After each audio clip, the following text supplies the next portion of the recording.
என்ன வச்சு செஞ்சுட்டாங்க. நல்லா இருக்கணும், சந்தோஷமா இருக்கு. ஆனா எனக்கு முடியல. மெய்படச்சி. மெய் என்றால் உண்மை ஒன்று பொருள். மெய், வாய், கண், மூக்கு 5 புலன்கள்.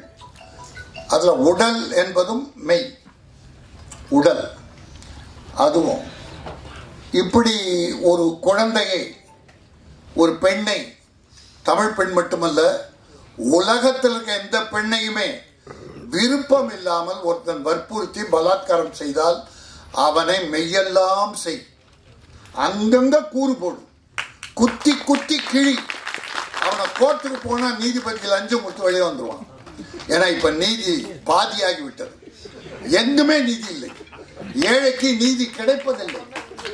ஏழையால் நீதியை, இப்பொழுது நீதி எல்லாம், முன்னெல்லாம் நீதி வழங்கப்பட்டது, இப்போது வாங்கப்படுகிறது. மத்திய அரசிலிருந்து முன்னெல்லாம் விருதுகள் வழங்கப்பட்டது திறமைசாலிகளுக்கு. எங்க தம்பி ராஜ் கபூருக்கு தெரியும், நல்ல படங்கள் பண்ணாரு. ப்ரொடியூசர் நல்லா இருக்கணும்ன்ற நோக்கத்தோடு கதை எழுதுவாரு, கதை பண்ணுவாரு, படம் பண்ணுவாரு, வெற்றி படங்கள் படம் கொடுத்தார். என்னுடைய அருமை தம்பி உதயகுமார் நல்ல டைரக்டர். அவர் பண்ண படமெல்லாம் எஜமான்.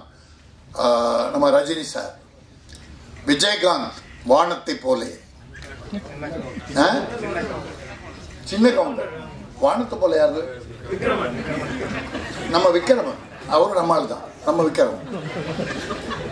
என்ன அப்புறம் கார்த்திகை வச்சு கிழக்கு வாசல பொண்ணுமணி சொல்றேன். கிழக்கு வாசல் நான் கேட்கும் போது விஷயம் எல்லாம் நான் கொடு, என்ன இப்ப கொடுக்காது, அது கொஞ்சம் டிஸ்டர்பன்ஸ். அந்த மாதிரி அற்புதமான படம். அது மட்டும் இல்ல, கவிஞர், அற்புதமான தமிழ் கவிஞர். அவர் ஆரம்பத்தில் கில்லாடி மாதிரி பேசிட்டு ஓட்டார்.